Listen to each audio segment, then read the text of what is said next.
நண்பர்களே, இப்போ பார்த்தீங்கன்னா நம்ம பைப்பு தோட்டத்துக்கு போட்டிருக்க பைப்பு உடஞ்சிருச்சு இல்லை ஓட்டையாயிருச்சு அப்படின்னா நம்ம அறுக்கிறதுக்கு வந்து பார்த்திங்கன்னா இப்படி மண்ணை ஒட்டி வந்து நம்ம ஆச்சாப்பிள்ளாவில் அறுக்க முடியாதுங்க. அதனால் எளிய முறையில் கட்டுக்கம்பி வச்சு இப்படி அறுக்கலாங்க. அறுங்க.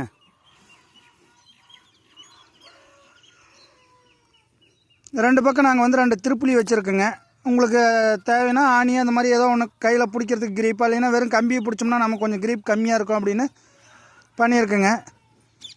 இப்படி அறுத்தோம்னா மண் இருந்ததுனாலுமே லைட்டாக அவத்திக்கு மட்டும் எடுத்துவிட்டு நம்ம கட் பண்ணிக்கலாங்க. ஆச்சாப்பில் அறுத்த மாதிரி ரொம்ப தெளிவாகவே வந்திருக்கும். அது கொஞ்சம் மண்ணை தள்ளி விடுங்க.